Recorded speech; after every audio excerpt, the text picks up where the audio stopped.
Don't overlook your plank. In Matthew chapter 7, around verse 3, the Lord said, "Why do you look at the speck in your brother's eye and overlook the plank in your own eye?"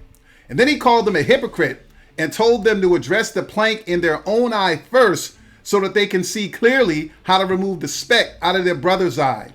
You know, one of the most interesting things about human nature to me is the fact that two people can be doing exactly the same thing, and somehow when you do it, it looks so much worse than when I do it.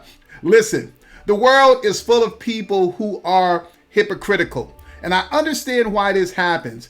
It's a lot easier for me to talk about what's going on in your life than to address what's actually going on in my life.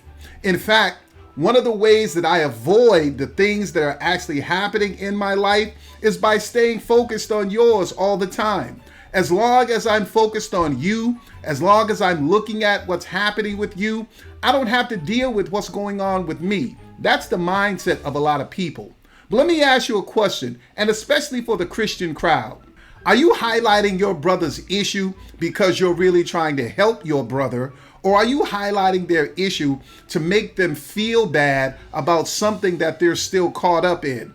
Or maybe you're doing it to make yourself feel better simply because that's not your issue. Now, don't get me wrong. The Bible never says that we can't call out behavior that's inappropriate when we see it in our brother or our sister. But Jesus is simply saying this: if you really want to help your brother out, why don't you take the time to address what's going on with you first? Then you can actually do a better job of helping your brother or your sister. You know, he used two things, plank and a speck. And the person who was calling out the speck actually had a plank. That says to me that what you have going on is much larger than what's going on in the life of the individual that you're calling out. And that happens a lot.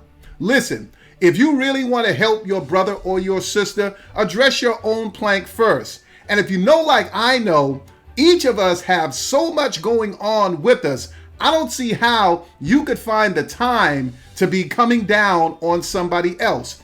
Deal with your plank. And once you've dealt with your own plank, you can effectively help your brother or your sister address that speck that's in their eye.